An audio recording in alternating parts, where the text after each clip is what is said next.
गणेश जी के जन्म से पहले भी होती थी उनकी पूजा। दोस्तों, क्या आप जानते हैं गणेश जी का जन्म होने से पहले भी उनकी पूजा ही सबसे पहले की जाती थी? चौंक गए ना आप?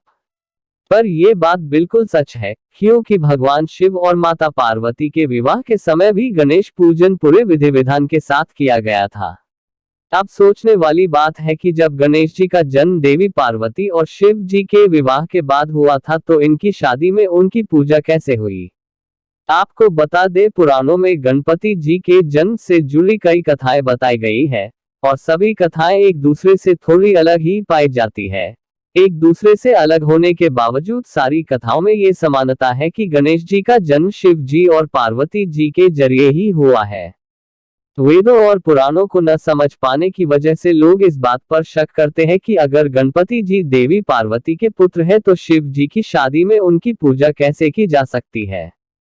बता दे, इस सवाल का जवाब तुलसीदास जी ने पहले ही दे दिया था। तुलसीदास जी के एक दोहे के अनुसार भगवान गणपति जी किसी के बेटे नहीं हैं, वो अनंत, अनादि और अजर है। बाबा तुलसीदास की माने तो जो गणेश जी महादेव के पुत्र कहलाए जाते हैं, वो महागणपति के अवतार है, उस महागणपति के जिसका उल्लेख वेदों में किया गया है। लेकिन वेदों में इनका नाम गणेश नहीं बल्कि गणपति या ब्रह्मस्पति लिखा गया है। दरअसल हमारे सनातन धर्म में 4 वेद हैं और 18 पुराण है, यानी कि पुराणों में जिन्हें गणपति कहा गया है, वो वेदों में लिखे ब्रह्मस्पति या फिर कहे महागणपति के अवतार है।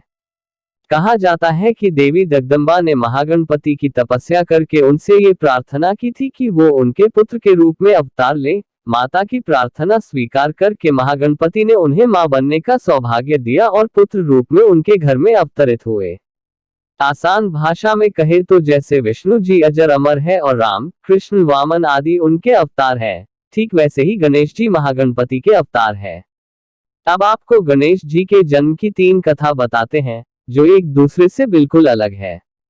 श्री गणेश चालीसा के अनुसार माता पार्वती ने पुत्र प्राप्ति के लिए कठोर तप किया।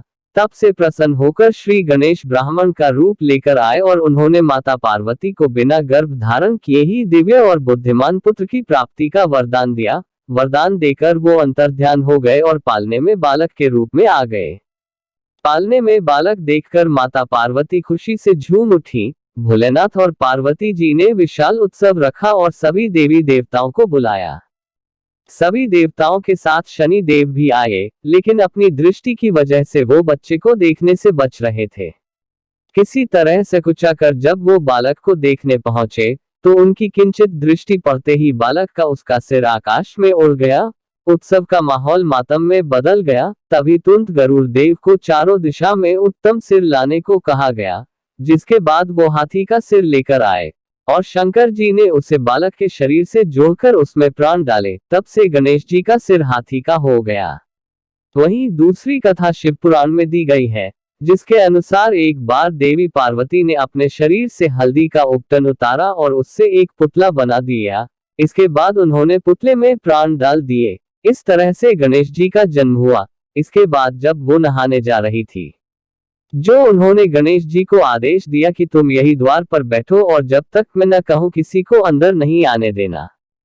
कुछ समय बाद शिव जी वहां आए और घर के अंदर जाने लगे, लेकिन गणेश जी ने उन्हें वहीं रोक दिया। दोनों में कुछ ही देर में विवाद और फिर युद्ध होने लगा। इस दौरान शिव जी ने अपना त्रिशूल निकाला और गणेश का सिर काट डाला। जैसे ही इस बात की खबर पार्वती जी को हुई, उन्होंने शिव जी से कहा कि ये आपने मेरे बेटे के साथ क्या किया। शिव जी ने पूछा कि ये तुम्हारा बेटा कैसे हो सकता। तब पार्वती जी ने शिव जी को पूरी बात बताई। तब शिव जी के कहने पर गरुड़ जी उत्तर दिशा से ऐसे बच्चे का सिर लाए जिसकी मां उसकी ओर पीठ करके सो रही थी, और वो सिर था एक हथिनी के बच्चे का। भगवान शिव ने वह बालक के शरीर से जोड़ दिया, उसमें प्राणों का संचार कर दिया। वहीं वराह पुराण के मुताबिक भगवान शिव ने गणेश जी को 5 तत्वों से बनाया। जब भगवान शिव गणेश जी को बना रहे थे, तब उन्होंने विशिष्ट और अत्यंत रूपवान रूप पाया। जब देवताओं को गणेश जी के रूप और विशिष्टता के बारे में पता लगा, तो उन्हें डर सताने लगा कि कहीं ये सबके आकर्षण का केंद्र ना बन जाए। इस डर को भगवान शिव भांप गए थे, जिसके बाद उन्होंने उनके पेट को बड़ा कर दिया और मुंह हाथी का लगा दिया।